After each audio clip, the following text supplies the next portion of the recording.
Can't wait to have my own shop. Because I don't own one already. Now that Jay's here, he's always hogging my shit. What's up, guys? It's Tom here.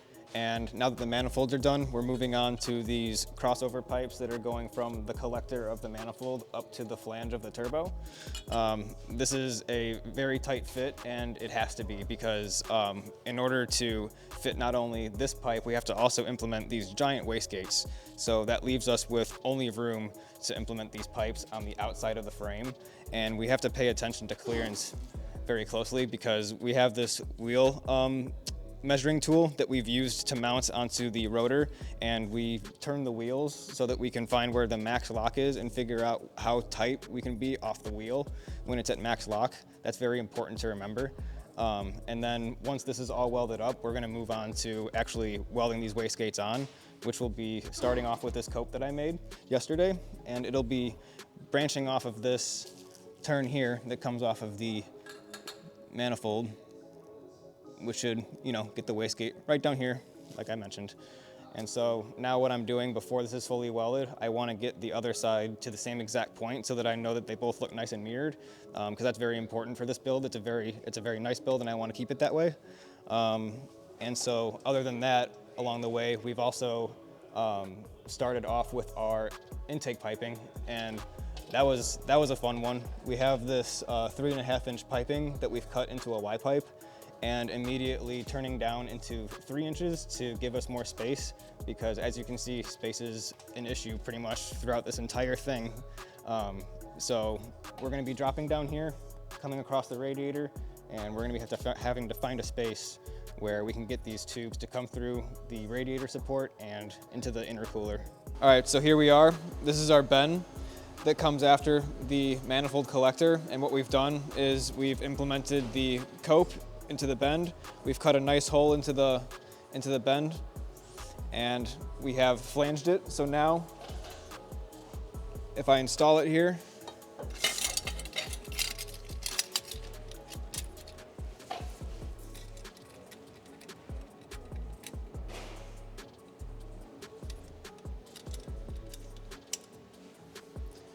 and if I grab my wastegate here,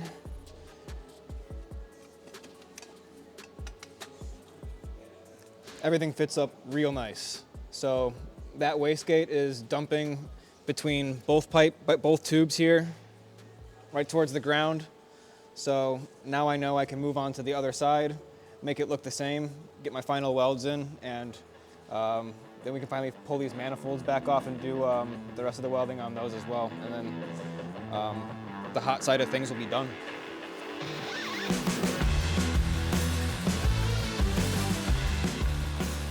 Hey guys, how's it going? We got this Mustang here, and right now I am working on creating the dual exhaust for it. We basically have finished up most of the mechanics, maybe a little touch-ups here and there. As far as anything from my side of work, I'm focusing right now on just trying to get my X-pipe created and everything to link in so I can work my way onto the back half of the car. Right now I've gotten some things welded up that I've felt that were in good position, that I know that won't really hit anything or move, and have integrated some flex pipes here. Even though this thing is really solid mounted, we still want to have some flex joints integrated into this, so like that if there is any movement, or this thing doesn't want to just sit so tough together and it'll end up just falling apart on its own. Right now I'm getting in my 45s to get into my X that is right above here. Sorry, I've got it stationaried so I can actually get it centered and make sure that everything flows very nicely and has a good view from the bottom.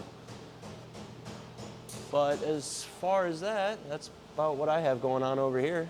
We want to take a moment to thank our sponsor of this video, Liquid Moly. As you know, we've been running Liquid Moly and partnering with them for the last few years on our race program. We're running their 20-weight-50 MOS2 anti-friction formula in our black Zenith EVO, and their 5W40 formula in our GT3 road racing car. Be sure to check out Liquid Moly's website for all your motor oil, additive, and vehicle maintenance needs. Everything that drives better with Liquid Moly. So I'm done with all the fuel lines now. Everything is PTFE as far as fuel lines are concerned. And I'm now working on catch can lines, because originally we had a catch can that was mounted right here in front of the transmission and worked well. It's just overcrowded the space, especially when we want to do a lot of work around the drivetrain throughout the season. So by eliminating that from the space, it's just one less thing to have to deal with. What we're doing is we've got 3 different bulkheads that we've mounted to the firewall. You can see the 2 that are most obvious right here. But then I've also got one that's a dash 16 down there lower. And that one connects to the front of the block. So it's kind of what we've been working on here. I'm realizing I need to clean up this area from all the white paint, because I had a paint marker that I was using, and when I pressed it, it just flooded the area. So I'll get rid of all that paint, make it look cleaner. But now that I've got those bulkheads and all the lines under the hood, I've got to run lines to the trunk, and that's what I'm working on right now. But we're in the reassembly phase at the moment. We've got everything that we need to put the car back together. It's just a matter of putting it back together. So, and that may sound simple, but trying to do that in conjunction with all the other responsibilities in life and work can be tough. So right now I've got sort of a brief moment, so I'm figuring out that stuff right now. And I believe what I'm gonna need, and you might be able to see this stuff easier inside on the other end. If you go around the other side of the car, it might be easier.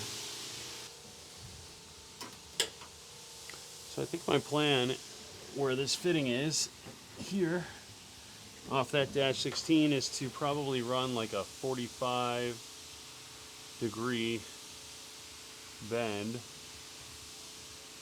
and then try and run the line along this path over here. Jay's over here fucking hogging the goddamn vice. I can't wait to have my own shop, because I don't own one already. Now that Jay's here, he's always hogging my shit. I need to build another table. He's got his baller fucking AN line tools. We just need an AN line station. That's as simple as that. I'm just gonna build a fucking bracket on the wall with a, yeah, dude. Just a bracket on the wall with a vise that's like really heavily mounted to the wall, and maybe a table next to it so you can like lay out your shit. Because this simply isn't acceptable. What are you fucking waiting on? I'm waiting on a vise. Shut up. There's a vise right there. I put a hole saw. Yeah. I know, but yeah. Afternoon traffic here. I guess I don't really need a vise that bad if you guys are gonna hog the shit out of it. I'm just gonna go fucking do it this way for now.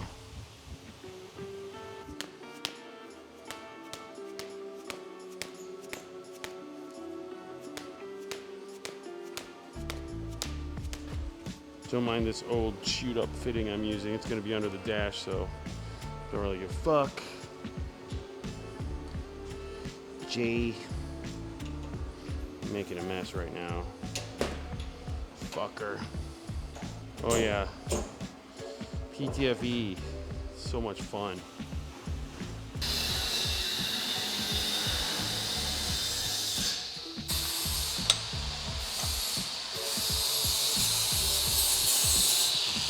I don't know if this is gonna really work though. I really need a bigger vise than this. You wanna take a break? Okay.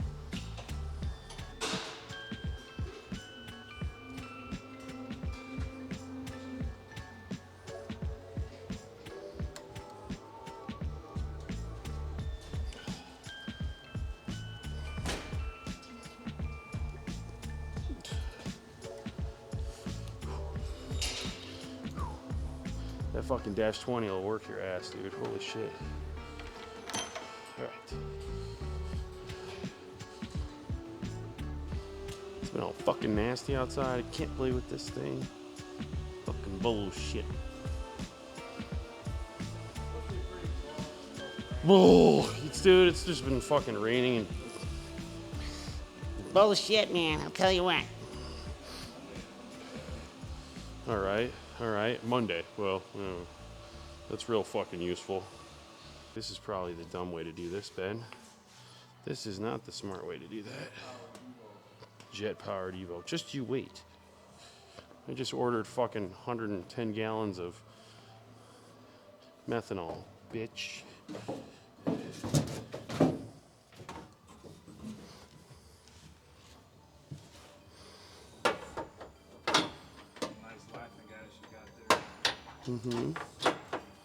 Yeah, just in case I'm behind a little bit. So I thought I was gonna go under here. No?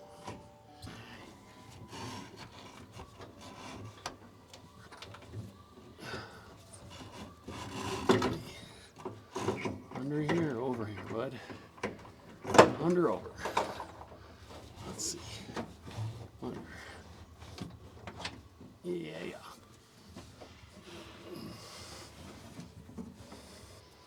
Ta-da! I'm the master of hose running. Run my hoses. These guys just do. What these guys just do behind me. These guys are making fun of me. Or you're making fun of me. So I got Lolly here working on my wiring on the EVO. Those of you who are close to me know that wiring is a huge pain point for me. I hate wiring, and I always seem to have a lot of issues with it. I've used a handful of resources, and I'm just still not happy. So I just finally decided to bite the bullet and get a guy that works and specializes in wiring to work for me on the team, in-house, and I'm just really grateful that he's part of the team.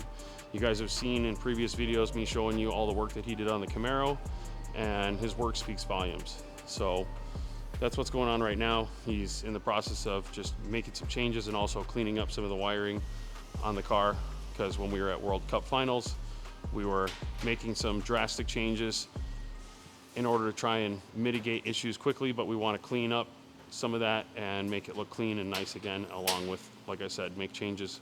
For instance, the injectors needed to have some changes for those connectors. One of the feature benefits in the way that he's doing this wiring is how he's kind of laid out the different directions that each of the wires need to go for the mapping, because when you get a harness from Haltech that's a terminated harness, this is kind of how they lay it out. And when you're putting it through the firewall and you're trying to install all of the connections, if they all come out of the same spot and they are not leading in the directions that they're supposed to go, it adds the complexity of putting everything together, and it just adds to a lot of extra looming and bundling and things of that nature. So we're shortening the wires where they needed to be shortened and then mapping out the directions that they need to go in, which makes it much more pleasant when it goes back in the car. As always, if you like this video, be sure to leave a like, comment, and subscribe, and be sure to check us out for the next one.